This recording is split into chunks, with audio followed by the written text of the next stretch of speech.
On this episode of Day Jobs, presented by Sparesbox, we're going to tinker on the Falcon.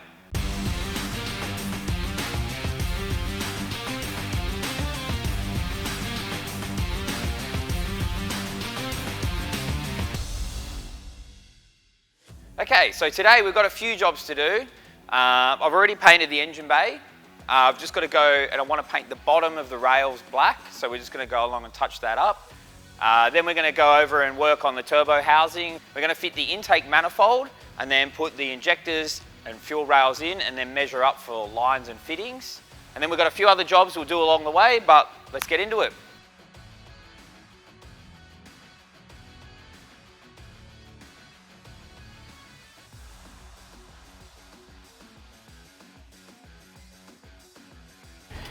Okay, so what we're going to do today is we're going to put an external wastegate onto the turbine housing of the turbo.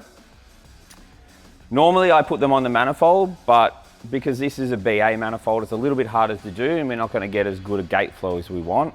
So we're just going to take the easy route and just weld it straight onto the housing. As for the condition of the turbo, the shaft plate feels good, spins well, doesn't look like it's been rubbing on the housings or anything like that. So the turbo itself is in good condition, just needs a clean. So first thing I'm going to do is we're going to strip it, disassemble the turbo, get the housings off. Then we've got second thing we've got to do is we're going to weld the standard wastegate flap closed so that no air flows out of it when it doesn't want to blow open. Then we're going to remove the factory vacuum actuator. And then we've got this GFB wastegate, 44 millimeters, which we'll cut a hole and then weld an elbow on there and then attach the gate to there.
So now I've got to give it a clean, get all the oil off, and then I'll heat it up with a blowtorch, burn the oil off, clean that part.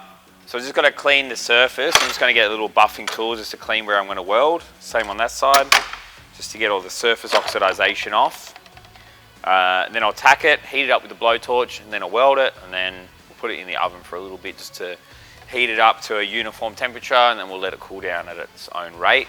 That'll hopefully stop it, well, it will stop it cracking the weld, which is what we don't want to happen.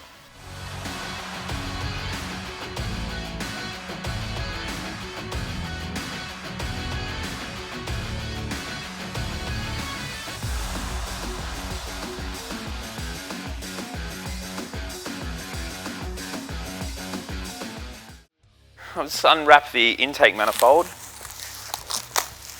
I love Plazmaman products, they're just so good, so hot. Okay, so it does come with little O-rings, spacers, bolts. Goes that way actually. Beautiful. Well, we've got a lot of options for where we can run the fuel hoses at least. You know, there's openings at the end of the rail, 3 openings across the top, another one at the other end. So we should be able to get the lines in pretty easy. We've got a fuel pressure reg that we've got to put in as well, so maybe we should grab that, get some AN fittings, adapt that guy so it goes on the end there. Maybe this end, depending on how it fits in the car. And that'll just make it a lot cleaner. We won't have to mount this to the chassis somewhere.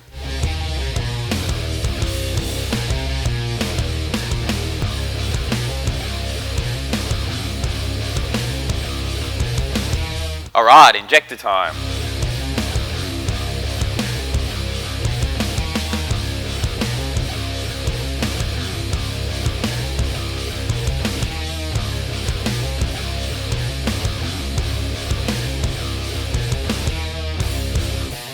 pretty straightforward to do. You just got to line all the injectors up and then kind of wiggle them all on at the same time.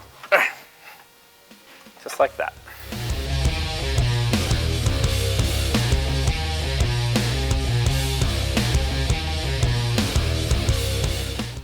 So I'm just going to temporarily install the thermostat housing, just so I can work out what line fittings we're going to need to get the rail connected.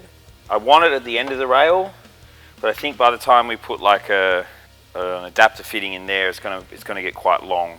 So I'm going to probably go there.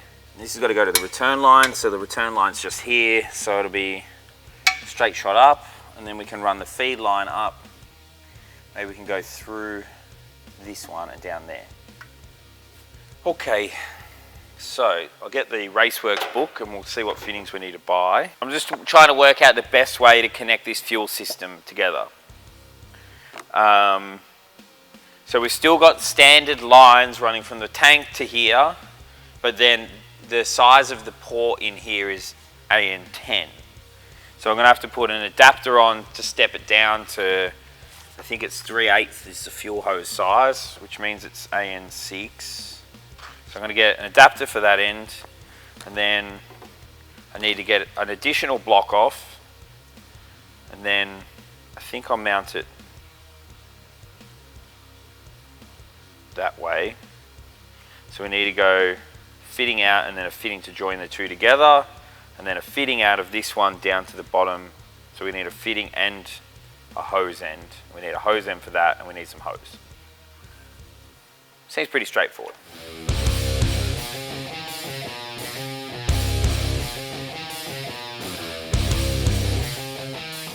The problem with ordering fittings is if you make a mistake, it doesn't cost you a few minutes, it costs you a whole day.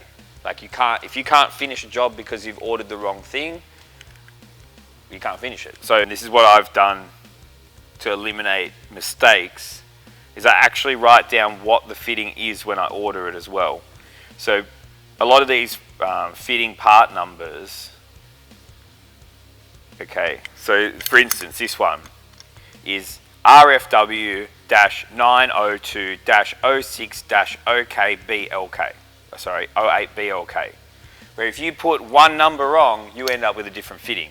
Where if you write down what the thing is as well when you order it, then you won't make a mistake. They'll go, oh, this guy wants this, but the part number's wrong, so by association, he must need that.